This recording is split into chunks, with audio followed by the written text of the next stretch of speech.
सुप्रभातम प्यारे छात्र छात्राओं। आज लंबे समय अंतराल के बाद हम पतंग कविता का दूसरा भाग पढ़ने जा रहे हैं। तो यहाँ तक हम पढ़ चुके थे नाजुक दुनिया तक। अब हम यहाँ से शुरू करेंगे जो दूसरा भाग, अगला भाग कविता का है। देखिए कवि आलोक धनवा जी क्या कहते हैं। जन्म से ही वे अपने साथ लाते हैं कपास, पृथ्वी घूमती हुई आती है उनके बेचैन पैरों के पास। जब वे दौड़ते हैं बेसुध, छतों को नरम बनाते हुए, दिशाओं को मृदंग की तरह बजाते हुए। जब वे पेंग भरते हुए चले आते हैं, डाल की तरह लचीले बेग से अक्सर।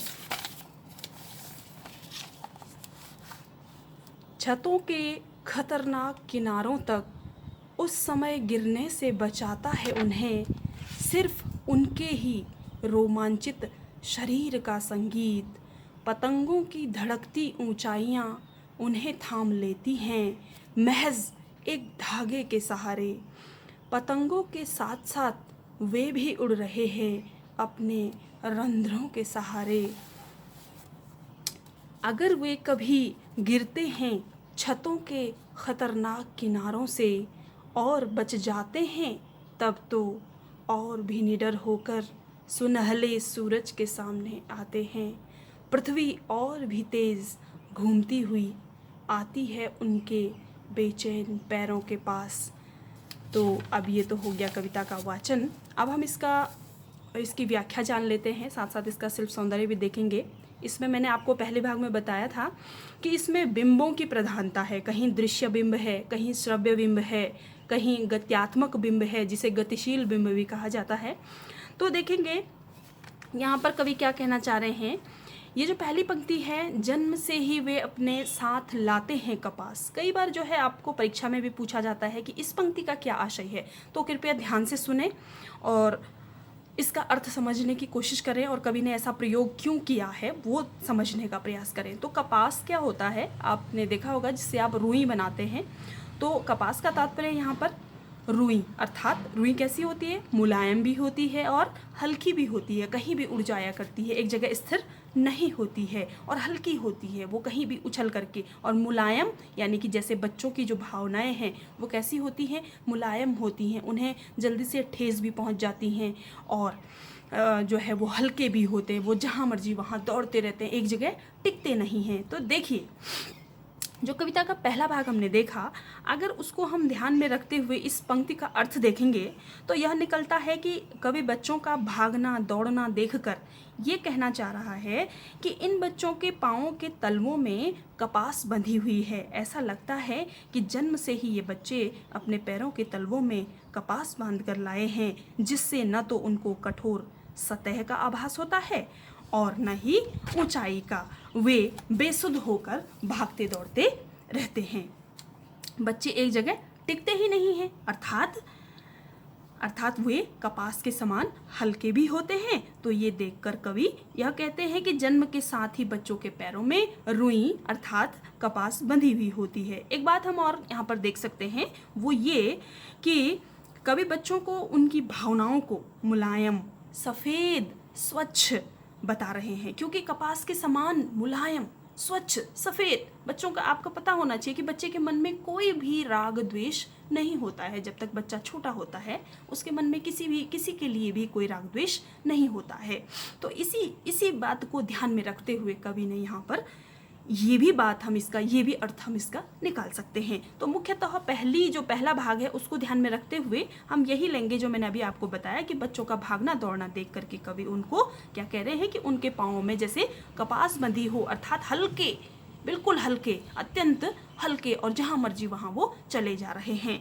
अब देखिए अगली पंक्ति क्या है, पृथ्वी घूमती हुई आती है उनके बेचैन पैरों के पास। अर्थात अब अगली पंक्ति में पृथ्वी का क्या कर दिया गया है, मानवीकरण कर दिया गया है। और मानवीकरण करते हुए कवि कहते हैं कि बच्चे इतने चंचल होते हैं कि हर समय बस दौड़ते भागते ही रहते हैं। और तो ये देखकर कवि क्या कहते हैं कि लगता है कि जैसे पृथ्वी भी घूमती हुई उनके बेचैन पैरों के पास आती है। अर्थात वो नहीं जा रहे हैं इधर उधर, उनका इधर उधर जाना देख करके कवि क्या कह रहे हैं कि जैसे पृथ्वी ही घूम करके उनके बेचैन पैरों के पास आ रही है। तो इसमें आप देखेंगे उनके पैरों के पास, इसमें गतिशील बिंब या गत्यात्मक बिंब है, अर्थात गति का होना पाया गया है। ये देख करके, ये पढ़ करके आप लोग क्या समझ पाएंगे, आपके मन में एक दृश्य उत्पन्न होगा, कौन सा वाला, कि जैसे पृथ्वी जो है वो उनके पैरों के पास आ रही है। अब आगे देखिए, जब वे दौड़ते हैं बेसुध, छतों को भी नरम बनाते हुए, दिशाओं को मृदंग की तरह बजाते हुए। तो पहले हम ये दो पंक्तियों का देखेंगे कि जब वे दौड़ते हैं बेसुध, कहने क्या चाह रहे हैं कवि कि बेसुध मतलब क्या होता है, बिना सुध के, बिना किसी होश के, बिना किसी होशो हवास के, कोई मतलब नहीं है क्या हो रहा है क्या नहीं हो रहा, कोई ख्याल नहीं है। तो कहते हैं कि जब वे बेसुध दौड़ते हैं और छतों को क्या बनाते हैं, नरम बनाते हुए। कवि कह रहे हैं कि जब वे बेसुध, बिना किसी सुध-बुध के, यानी बिना किसी ख्याल के दौड़ते भागते हैं, तो ऐसा लगता है कि वो छतों को क्या बना रहे हैं, मुलायम बना रहे हैं। और आप जानते हैं कि छत कैसी होती है, कठोर होती है। लेकिन यहाँ पर उनका दौड़ना भागना देखकर कवि कह रहे हैं कि जैसे उनके पैरों से छत क्या हो जा रही है, मुलायम हो जा रही है, नरम हो जा रही है। और फिर कहते हैं कि छतों की कठोरता का उन्हें कोई भी ख्याल नहीं है। तो यहाँ पर छतों को नरम बनाते हुए इस पंक्ति में स्पर्श बिंब है। मुलायम चीज़ या कठोर चीज़ को हम कैसे महसूस करते हैं, उसको स्पर्श करके महसूस करते हैं। तो यहाँ पर स्पर्श बिंब देखा जा सकता है। फिर है दिशाओं को मृदंग की तरह बजाते हुए, अर्थात जब वे इस छत से उस छत पे, उस छत से उस छत पे भागते हैं तो उनके पैरों से जो ध्वनि निकलती है, आप लोग भी भागते होंगे जब आप छोटे रहे होंगे, तो उनके पैरों की जो ध्वनि है, जो पदचाप है, इस प्रकार सुनाई देती है जैसे कि सभी दिशाओं में जहाँ जहाँ वे भाग रहे हैं, दौड़ रहे हैं, वहाँ वहाँ मृदंग बज रहा हो। तो मृदंग जानते हैं आप, मृदंग होता है ढोलक की तरह दिखने वाला एक वाद्य यंत्र। जब हम उस पर हाथ से थाप देते हैं तो फिर क्या होता है, उससे स्वर निकलते हैं, विभिन्न प्रकार की ध्वनियाँ निकलती हैं। तो ऐसे ही यहाँ पर कवि कह रहे हैं कि बच्चे यूं दौड़ रहे हैं, जो बच्चों की, भागते बच्चों की जो पदचाप है, वो कवि ने यहाँ पर दिशाओं को मृदंग की तरह बजाना कहा है। अर्थात बच्चे जिस भी दिशा में दौड़ रहे हैं उस दिशा को मृदंग के समान बजा रहे हैं, यानी कि उस दिशा से वैसी वैसी आवाजें आ रही हैं कि जैसे मृदंग बज रहा हो। तो इसमें कौन सा बिंब है, इस पंक्ति में श्रव्य बिंब, श्रव्य बिंब यानी कि यहाँ पे सुनाई देना आपको प्रतीत हो रहा है। तो आगे देखिए, आगे क्या कहते हैं, जब वे पेंग भरते हुए चले आते हैं डाल की तरह लचीले बेग से। अक्सर पेंग भरना क्या कहते हैं, जैसे आपने झूला झूला होगा, तो झूला झूलने के लिए जब हमें काफ़ी ऊंचा जाना होता है, झूला झूलते समय जब हम ऊपर जाना चाहते हैं तो पहले क्या करते हैं, पहले पीछे की ओर आते हैं और फिर आगे की ओर जोर लगाते हैं और काफ़ी ऊपर चले जाते हैं ना। आपको, यदि आपने झूला झूला होगा तो आपको याद होगा, मैंने तो खूब झूला हुआ है इसलिए मैं इसको अच्छे से महसूस कर पा रही हूँ। तो आपने भी यदि झूला है तो आप इसको महसूस कर सकते हैं। पेंग भरना होता है जब पीछे की ओर हम कदम बढ़ाते हैं बैठे बैठे झूले पे और आगे की ओर जोर लगाते हैं, वही पेंग भरना होता है। तो डाल की तरह लचीले बेग से अक्सर, कि जब जब जो है ये लोग, ये बच्चे जो हैं क्या करते हैं, पेंग भरते हैं। पेंग भरने का तात्पर्य यहाँ पर क्या है, देखिए यहाँ पे उपमा अलंकार भी है इन दो पंक्तियों में। तो देखिए, पेंग भरना, बच्चे का जो इस छत से उस छत पे जाना है उसको पेंग भरना कहा गया। तो कैसे वो इस छत से उस छत पे जाते हैं, देखिए इसमें क्या कह रहे हैं कि जब एक छत से दूसरी छत पर वे कूदना चाहते हैं या कूदते हैं तो वे पहले क्या करते हैं, अपने शरीर को पीछे की ओर, आप लोग भी देखते हैं ना, जब आप कूदना चाहते हैं तो थोड़ा पीछे की ओर आते हैं, 2 कदम पीछे आते हैं फिर आगे की ओर जाते हैं। तो ऐसे ही वो बच्चे भी कर रहे हैं कि पहले वो अपने शरीर को पीछे की ओर लाते हैं और फिर दूसरी छत की ओर छलांग लगाते हैं। अब अभी क्या कह रहा है, डाल की तरह, ये तो ठीक हो गया छलांग लगाना। अब इस नीचे वाली पंक्ति को समझते हैं कि डाल की तरह। अब डाल की तरह क्यों कहा गया है, डाल की तरह वो कैसे होते हैं, बच्चे कैसे होते हैं, बच्चे होते हैं लचीले। तो आपने देखा होगा जब हम किसी पेड़ की डाली यानी कि किसी टहनी को क्या करते हैं, खींचते हैं, तो वो फिर तेजी से उसको हम छोड़ देते हैं। जैसे हम यूं खींचा हमने दूर तक और फिर हमने उसको छोड़ दिया, तो वह बहुत लचीली होती है और लचीली होती है तो वो पूरे बेग से आगे की ओर या ऊपर की ओर जाती है। तो ये क्यों संभव हुआ, ये इसका इतनी दूर से उतनी दूर जाना क्यों संभव हुआ। अब कोई मोटी सी टहनी होगी वो तो जा नहीं सकती, क्यों? क्योंकि यह लचीली है, पतली सी है, लचीली यानी कि फ्लेक्सिबल। हाँ, तो ये संभव इसलिए हो पाया क्योंकि टहनी लचीली थी, उसके अंदर लचीलापन था। तो ये बच्चों के अंदर भी इसी प्रकार बच्चे भी लचीले होते हैं, फ्लेक्सिबल होते हैं और एक छत से दूसरी छत पर आसानी से चले जाते हैं। अब हम इसका जो अगला भाग है इसको देखते हैं। छतों के खतरनाक किनारों तक उस समय गिरने से बचाता है उन्हें सिर्फ उनके ही रोमांचित शरीर का संगीत। तो यहाँ तक आप एक साथ इसको हम देखेंगे तभी ये समझ में आ पाएगा। तो देखिए क्या कह रहे हैं कि जब वे पतंग उड़ाते उड़ाते छतों के खतरनाक किनारे, तो आपने देखा होगा ये प्लेन्स की बात, यहाँ पर चित्र भी ये जो बना हुआ है, ये चित्र आप देख रहे हैं यहाँ पर। तो इस चित्र में जो है प्लेन्स में क्या होती हैं, बड़ी बड़े जो है बिल्डिंग होती हैं और उनकी जो छतें होती हैं बहुत घनी घनी, बहुत ऐसी गलियाँ होती हैं। तो उनमें क्या होता है, गिरने का डर ज़्यादा होता है। तो वो क्या कह रहे हैं, ऊंची ऊंची बिल्डिंग होने के कारण गिरने का डर ज़्यादा होता है। तो कहते हैं कि जब वे पतंग उड़ाते उड़ाते बेसुध होकर के छतों के खतरनाक किनारों तक पहुंच जाते हैं, तो जहाँ से वे गिर सकते हैं, जहाँ से उनके गिरने की संभावना है और उनको चोट आ सकती है, उनके शरीर को नुकसान पहुंच सकता है। तो इस स्थिति में उन्हें गिरने से कौन बचाता है? तो उस समय गिरने से बचाता है उन्हें, उस समय उन्हें कौन बचाता है? उन्हें बचाता है उनके सिर्फ उनके ही रोमांचित शरीर का संगीत, अर्थात उनके शरीर, उनके जो शरीर में रोमांच, रोमांच यानी कि आनंद, थ्रिल बोलते हैं जिसको, शरीर का संगीत ही बचाता है। अर्थात जब हम किसी कार्य को पूरे आनंद के साथ करते हैं, पूरे मस्ती में करते हैं, तो हमें कोई महसूस होता है, कोई चीज़, कोई भी परेशानी हमें महसूस होती है? नहीं, हम आसानी से उसको क्या कर लेते हैं, आसानी से हम उसे पार कर लेते हैं। क्यों पार कर लेते हैं? क्योंकि हमारे मन में, हमारे शरीर में एक आनंद भरा होता है, एक रोमांच भरा होता है, जिसके चलते हमें कोई महसूस ही नहीं होता है।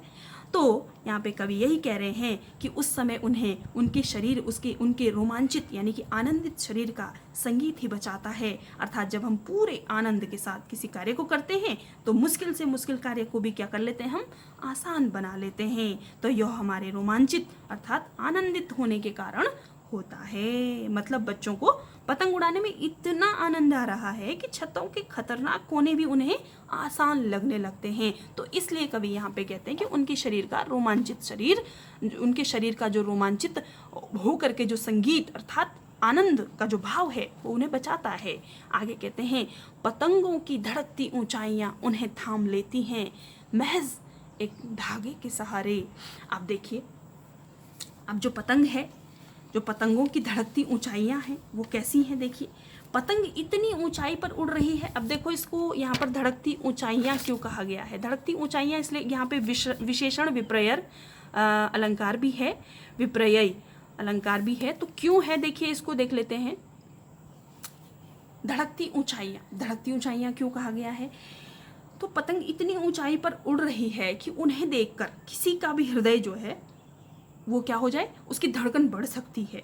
तो पतंगे जो है वो महज केवल एक धागे के सहारे बच्चों को थाम लेती है। अर्थात कहने का तात्पर्य है कि इससे अच्छा बिंब, इससे सुंदर बिंब कुछ नहीं हो सकता है मेरे ख्याल से। क्योंकि मेरा ख्याल यह है कि बच्चा जो है, एक वैसे पतंग कोई विषय नहीं है कविता करने के लिए, लेकिन कवि ने इतने सुंदर ढंग से बच्चों और पतंग के बीच का जो संबंध है वो दिखाया है कि एक इतनी पतली सी चीज़, और वो भी आसमान में उड़ रही है, और ज़मीन और आसमान को जोड़ी हुई है एक पतला सा धागा, एक बारीक सा, एक पतला सा धागा। ये क्या हुआ है, ज़मीन और आसमान को आपस में जोड़े हुए है। अर्थात ये बच्चा जो है, ये बच्चे जो हैं वो एक पतली सी डोरी के सहारे धरती में खड़े हैं और पतंग आसमान में। तो धरती और आसमान को जोड़ने के लिए एक पतले धागे का यहाँ पर कवि क्या कर रहे हैं, सहारा ले रहे हैं। तो देखिए क्या कहते हैं कि कवि को यहाँ पर दो चीज़ें प्रतीत होती हैं। दो चीज़ें क्या प्रतीत होती हैं कि पतंग, एक तो वो कहते हैं कि पहले उन्होंने कहा कि छतों के खतरनाक कोनों से उनके रोमांचित शरीर का संगीत उन्हें बचाता है, और दूसरी चीज़ उन्होंने क्या कहा कि हृदय की धड़कन बढ़ा देने वाली जो ऊंचाई किसकी है, पतंग की। पतंग जिस ऊंचाई पर उड़ रही है वो हृदय की धड़कन बढ़ा देने वाली है। तो पतंग केवल एक धागे के सहारे बच्चों को थामे हुए है। तो ये अपने आप में बहुत महत्वपूर्ण बात है। आगे कहते हैं, फिर कवि को लगता है, क्या लगता है, देखिए इन दो पंक्तियों में क्या लगता है फिर, पतंगों के साथ साथ वे भी उड़ रहे हैं अपने रंध्रों के सहारे। अब ये रंध्र क्या होता है? रंध्र आपने देखा होगा कि आपके शरीर में जो है छोटे छोटे रोए होते हैं, रोए यानी कि बाल होते हैं, तो वो जहाँ से वो बाल उगा होता है वही रंध्र होता है। अब यहाँ पर रंध्र से क्या तात्पर्य है? यहाँ पर रंध्र से तात्पर्य है बच्चों की जो कल्पनाएं हैं, जो भावनाएं हैं वो। तो कहते हैं कि पतंगों के साथ साथ वे भी उड़ रहे हैं। कभी को लगता है कि पतंगों के साथ साथ पतंग उड़ाने वाले बच्चे भी उड़ रहे हैं। अपनी किसके सहारे उड़ रहे हैं? वो कल्पनाओं के सहारे उड़ रहे हैं, अपनी इच्छाओं के सहारे उड़ रहे हैं, अपनी कोमल भावनाओं के सहारे उड़ रहे हैं। अब आगे क्या कहते हैं? जो अंतिम इसका भाग है, यहाँ पर कवि क्या कहते हैं कि अगर वे कभी गिरते हैं छतों के खतरनाक किनारों से और बच जाते हैं, तब तो और भी निडर होकर सुनहले सूरज के सामने आते हैं। अब देखिए यहाँ पर बहुत सुंदर बात कवि ने बताई है। क्या बात बताई है? कि इस अंश में कवि यह कहना चाह रहे हैं कि यदि कभी ये बच्चे पतंग उड़ाते उड़ाते छतों के खतरनाक किनारों से यदि गिर जाते हैं, आपने देखा होगा कई बार हम कोई खेल खेलते हैं या कोई काम करते हैं और पकड़े जाते हैं, फिर क्या होता है? पकड़े जाते हैं और पकड़े जाने के बाद छूट भी जाते हैं, फिर क्या होता है? हमारा साहस दोगुना हो जाता है। तो ऐसे ही कवि ने यहाँ पे कहा है कि पतंग उड़ाते उड़ाते जब बच्चे छतों के खतरनाक किनारों से गिर जाते हैं और उसके बाद वे जब बच जाते हैं, तो उनकी जो निर्भीकता है, जो निडरता है, वो क्या हो जाती है? उनका जो आत्मविश्वास है वो और अधिक बढ़ जाता है। और जब बढ़ जाता है और फिर क्या होता है? उसके बाद और भी निडर होकर सुनहले सूरज के सामने आते हैं। सुनहले सूरज के सामने आने का तात्पर्य है कि आसमान में सूरज चमक रहा है और बच्चे फिर से पतंग उड़ाने आ गए हैं। उससे पहले वो वहीं से गिरे थे और फिर वहीं आ गए हैं। ऐसा क्यों हुआ? ऐसा इसलिए हुआ क्योंकि वो गिर करके बच गए हैं। बच गए हैं अर्थात उस मुश्किलात से वो निकल चुके हैं। फिर कहते हैं कि उसके बाद वो दोगुने आत्मविश्वास के साथ, निडरता के साथ सुनहले सूरज के सामने आते हैं, अर्थात पतंग उड़ाने के लिए छतों पर आते हैं। और अब आगे पृथ्वी और भी तेज घूमती हुई आती है उनके बेचैन पैरों के पास। आप देखिए, अब पृथ्वी का एक बार पहले ही बिंब आ चुका है, तो फिर वही बात यहाँ पे कवि कहते हैं कि अब इनकी और ज़्यादा उछल कूद देखकर कवि को लगता है कि पृथ्वी और भी तेज घूमती हुई उनके बेचैन पैरों के पास आती है, अर्थात वे और तेजी से इस छत से उस छत, उस छत से इस छत भागते हैं, क्योंकि अब ये और भी निडर हो गए हैं और ज़्यादा गतिशील भी हो गए हैं। गतिशील कैसे हो गए हैं? क्योंकि इन्होंने एक बार जो है वो डर को हरा दिया है। तो इसलिए हम आपसे कहते हैं, कई बार कहते हैं कि किसी चीज़ से डरिए नहीं। एक बार आपने वो डर जीत लिया, डर पर विजय पा ली, तो आप दोगुने आत्मविश्वास के साथ, दोगुने निडरता के साथ, निर्भीकता के साथ किसी भी कार्य को कर पाएंगे। तो यहाँ पर कवि यह भी शिक्षा आपको दे रहे हैं। अब यहाँ पर हम थोड़ा सा इसका शिल्प सौंदर्य है ये देख लेते हैं कि गिरकर बचना, गिरते हैं फिर बच भी जाते हैं, तो गिर करके बचना ये विरोधाभास अलंकार है। मैंने आपको पहले जो पाठ है उसमें भी बताया होगा कि दो विरोधी क्रियाएं जब होती हैं, गिर करके बचना, अब गिर भी रहे हैं और बच भी रहे हैं, तो यहाँ पे विरोधाभास अलंकार है। अब यहाँ पे आप देख रहे हैं सुनहले सूरज, 100 की आवृत्ति हो रही है और फिर सामने भी आ रहा पीछे, तो ये आपका हो जाएगा अनुप्रास अलंकार।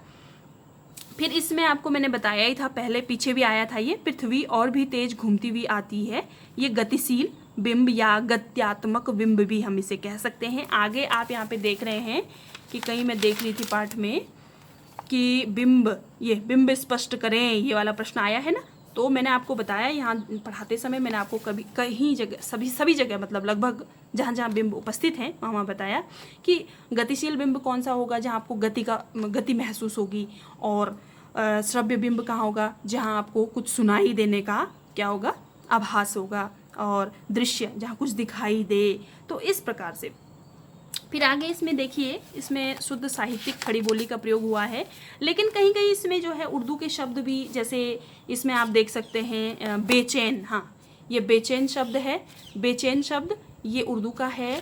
और आप यहाँ पे देख रहे हैं खतरनाक, तो ये खतरनाक शब्द भी उर्दू का है। फिर आप देख रहे हैं महज, ये आप देख रहे हैं महज, महज भी उर्दू के प्रचलित शब्द हैं। तो इस प्रकार से यह कविता समाप्त होती है। अब इसके प्रश्नोत्तरों पर हम चर्चा करेंगे। आपके व्हाट्सएप ग्रुप पर इसका जो PDF है वो शेयर करूँगी मैं। चलिए ठीक है, धन्यवाद।